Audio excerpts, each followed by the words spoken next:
So hello guys, welcome to our another new video in our YouTube channel CHSC Catalyst. आमे आज bureau book line by line explanation series रो part 4 video को देखिबा जो थरे कि आमे ब्यूरो बुक रो chapter 11 microbes in human welfare chapter रो जो line by line explanation video पढुतले से microbes in industrial product section रो आमे आज प्रोडक्शन ऑफ एंजाइम क्षेत्र रे माइक्रोब्स मानकर कौन इम्पोर्टेंस रही से विषय पढ़ा जोटा कि आमर पेज नंबर 329 रु स्टार्ट होची। हाँ जदि आपण मैंने यही भाया यूजफुल आउ इनफॉर्मेटिव वीडियो आम चैनल रे पाइबा चाहूँ ताले आम चैनल को निश्चय लाइक शेयर और सब्सक्राइब करूँ जहाँफल आपड़ डेली यही इम्पोर्टेंट क्वेश्चंस आउ line by line explanation series रो वीडियो पाइपर। यह आम सीएचएससी बोर्ड एग्जाम तरह पॉइंट ऑफ व्यू बहुत ही इम्पोर्टेंट जहाँकि आम ब्यूरो बुक को निहाती पढ़ा पड़ो कारण यू ही आमर बहुत वन मार्क टाइप रो क्वेश्चन प्रति वर्ष आसूची। सो चलो स्टार्ट करिबा। फास्ट है माइक्रोब्स मानकर एंजाइम प्रोडक्शन फील्ड रे कौन इम्पोर्टेंस रही से विषय पढ़ा। फास्ट है microbes are known to excrete enzyme into their growth medium and these enzymes have many use in pharmaceutical, food and textile industries.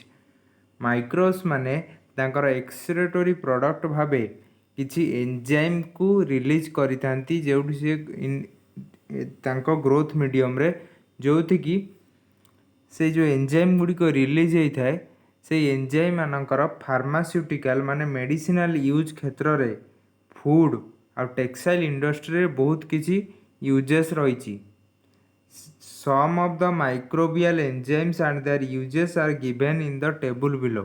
Table ले से माइक्रोबियल एंजाइम मानकर ना दि जाइछि और से माइक्रोबियल एंजाइम गुडी को ऑर्गेनिज्म द्वारा एक्सक्रीट होचंदी आउ सेमानकर कौन यूजेस रही से विषय पढ़ा। फास्ट एंजाइम ना हूँ अमाइलेज जहाँकि आस्परगिलस एसपीपी नामक ऑर्गेनिज्म एक्सक्रीट करथाए कौ सबस्ट्रेट उपर ना व्हीट ब्रेन।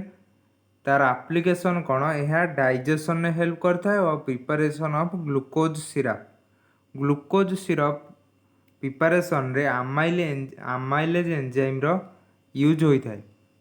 तापर होची प्रोटीएज। प्रोटीएज नामक एंजाइम क्यों ऑर्गेनिज्म एक्सक्रीट करते हैं आस्परगिलस नाइजर आउला बैसिलस सबस्टिलिस जे कि व्हीट ब्रेन नामक सबस्ट्रेट रु को एक्सक्रीट करता है। तार मेन फंक्शन एप्लिकेशन होची डाइजेशन में हेल्प करिया डाइजेस्टिव फंक्शन आ गोटे है मीट ट्रांसजेंडर आ गोटे है क्लारिफाइंग बियर जूस बोतल को क्लारिफाई माने सफा करिबारे आमर प्रोटीएज एंजाइम को यूज करा जाय थाए।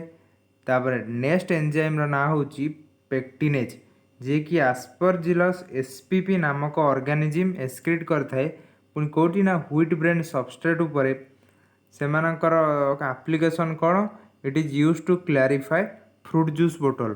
फ्रूट जूस बोतल को वाशिंग बा क्लारिफाई करिवारे आमर पेक्टिनेज एंजाइम यूज होता है। तापरे लाइपेज। लाइपेज कौ एंजाइम कौ ऑर्गेनिज्म सिक्रेट करता है ना राइजोपस एसपीपी जहाँकि व्हीट ब्रेन नामक सबस्ट्रेट उपर करिथाए आ तार फंक्शन है एटा डाइजेस्टिव नेचर होता है माने डाइजेशन ने हमको हेल्प करथाए। सेमती सेलुलोज है आउ गोटे नाम प्रकार एंजाइम जे कि गोटे ऑर्गेनिज्म ट्राइकोडर्मा विरिडी एक्सक्रीट करथाए कोठी ना सेलुलोज नामक सबस्ट्रेट रे यार फंक्शन कौन डाइजेस्टिव नेचर होता डाइजेशन ने आम हेल्प करती। सब एंजाइम मानक भितर आमर पेक्टिनेज एंजाइम डाइजेस्टिव नेचर हो न थाए। ये गोटे इम्पोर्टेंट क्वेश्चन कि बैक्टेरिया दि जाइथिबो होची किछि एंजाइम रो ऑप्शन ता भितर कहजिवो कोउटा डाइजेस्टिव नेचर हो न थाए ना पेक्टिनेज एंजाइम टी आमर डाइजेस्टिव नेचर हो न थाए।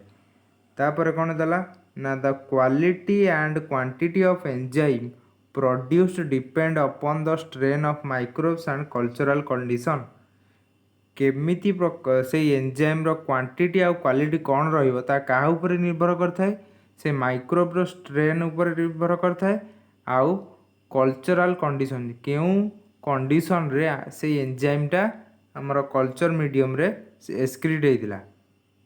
एबे देखिबा माइक्रोब्स मानकर सीवेज ट्रीटमेंट रे कौन इंपोर्टेंस रही माने जो वर्ज्य जल माने वर्ज्य वेस्ट वाटर ट्रीटमेंट रे आमर माइक्रोब्स मानकर कौन रोल रही। तो चलो पढ़िबा फास्ट है human population is increasing at a very fast pace.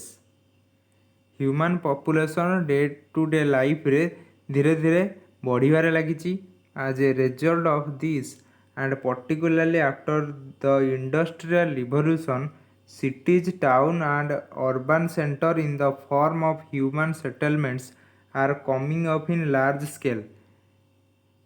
पर इंडस्ट्रियल रिवोल्यूशन पर सिटी टाउन अर्बान सेंटर गुड़िक बहुत गुड़े गढ़ा तोलिबा फल ह्यूमन मानकर सेठी सेटलमेंट हेबा फल सेमानकर बहुत लार्ज स्केल ह्यूमन मानकर से जगह गुड़िकर सेटलमेंट बढ़िबारे चलची जे जो कारण from such habitation huge amount of waste water is being generated everyday.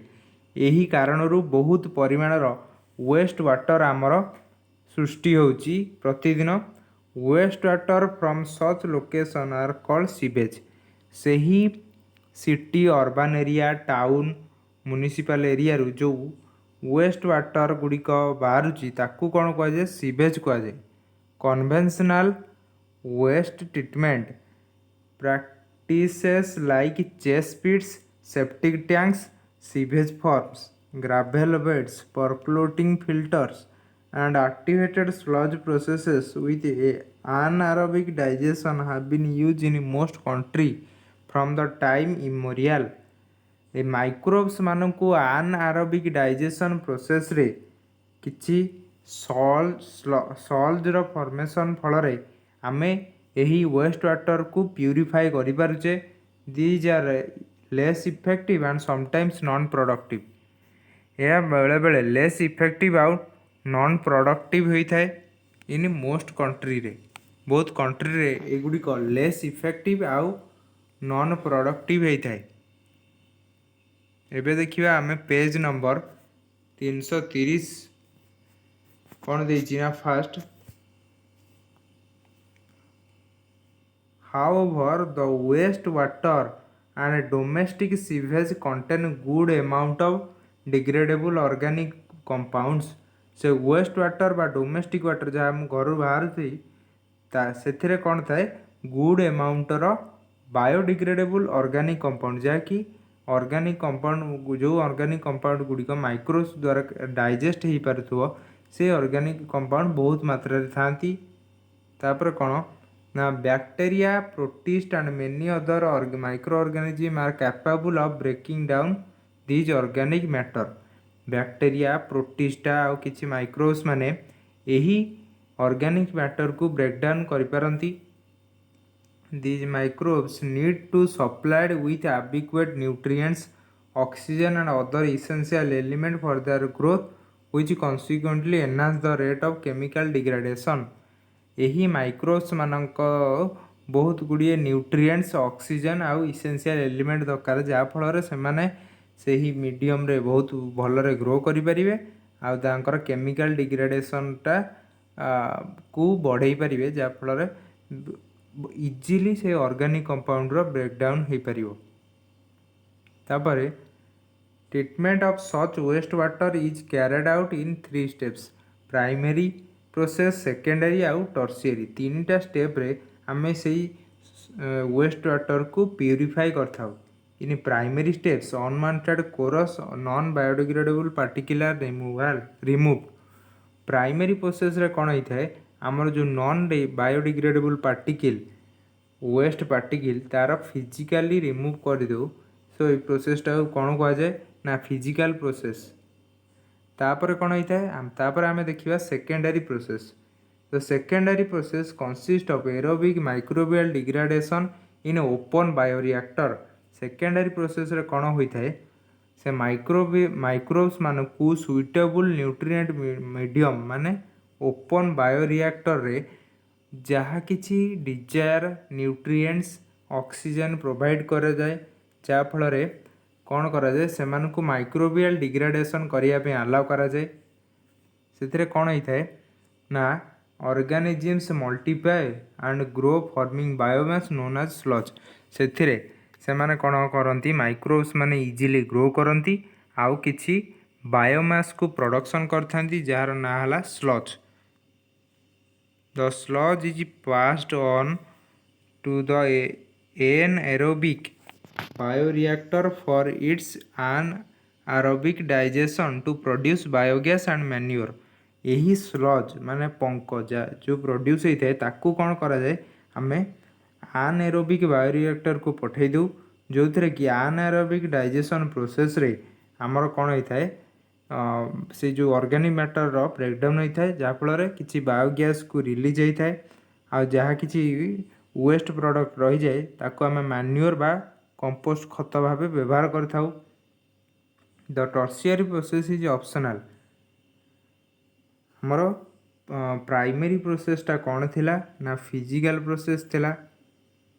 पचार ये क्वेश्चन आसपर प्राइमरी स्टेप्सटा कौन आमर फिजिकल प्रोसेस थिला तापर सेकेंडरी प्रोसेसटा थिला बायोलॉजिकल तापर टर्शियरी प्रोसेसटा आमर ऑप्शनल कले चलिबो न कले भी चलिबो। तापर है it consist of chemical precipitation. यही प्रोसेसटा किसी केमिकल प्रेसिपिटेशन को लेकिन गठित होता है। The effectiveness of this process depend on the number of microbes coming in contact with pollutant organic molecule. यही प्रोसेस रो इफेक्टिवनेसटा कहा ऊपर डिपेंड करे किसी माइक्रोब्स मानक संख्या उपर डिपेंड करे जो माने कि पॉल्यूटेंट ऑर्गेनिक मॉलिक्यूल मानकर कांटेक्ट रे आसुचंती। तापरे therefore the process is carried out in a constantly stirred open bioreactor supplied with nutrient. सेथिपाई सेमानकु बहुत मात्रा रे ग्रो करा जाए जहाँ फल नंबर गुड़ी को इनक्रीज करा जाय परियो। सेथिपाई गोटे ओपन बायोरिएक्टर रे सप्लाई करा जाए आबिक्वेट अमाउंट रो ऑक्सीजन देकी। तापर है an alternative to the aforementioned bioreactor is known as percolating or trickling filter bioreactor। तार अल्टरनेटिव बायोरिएक्टर जो थे कि आम माइक्रोब्स मान को ग्रो करी बहुत लार्ज अमाउंट रे प्रोड्यूस करि परिबा तार ना होची परक्लोटिंग बा ट्रिकलिंग फिल्टर बायोरिएक्टर। तापरे the sewage is allowed to flow on the surface of stone gravel or plastic सीज on which microbes have been immobilized. तापरे से सीवेज मानकू आमको गोटे सरफेस माने स्टोन ग्रेवल माने पत्थर किंबा प्लास्टिक सीट उपरे ढाली दिया जाए जहाँफल से माइक्रोब्स गुड़िक सेठी मरीजे। Another innovation in the waste water treatment is a deep shaft fermentation system. आउ गोटे कौ भाया मेथड आमको माने आडप्ट कर से प्रोसेस है डीप श्राफ्ट फर्मेंटेशन सिस्टम जहाँ होची कौन ना deep shaft is a hole in the ground divided to allow the cycling and mixing of waste water and air and microbes. Deep shaft गोटे कौन ना गोटे होल होता है ग्राउंड रे जो थे कि आमर से अलाउ करा जाए वेस्ट वाटर आउ एयर आ माइक्रोब्स मान को साइक्लिंग आ मिक्सिंग करिवारे से होलटा अलाउ करिथाए। तापर होची in country receiving high annual hour of sunlight algae bacteria bioreactor have been develop. किछि कंट्री गुडी करे high annual air hour of sunlight दिया जाय थाए algae bacterial bioreactor have been develop करा जाय थाए जहाँ फल यही सीवेज ट्रीटमेंट को आहरी इफेक्टिव करा जायथिबो। The biomass is used in biogas production or animal feed. जो बायोमासटा प्रोड्यूस होता है ताको कहा कोउथिपाई यूज करा जाए ना बायोगैस प्रोडक्शन आउ एनिमल मानकू खाद्य जोगाइबारे यूज करा जाए। सो आज एतिकी। जदि वीडियोटी भल लगी थाए तेबे आम चैनल को निश्चय लाइक शेयर और सब्सक्राइब करूँ। आउ कमेंट करने को जमारू भूलिएनि।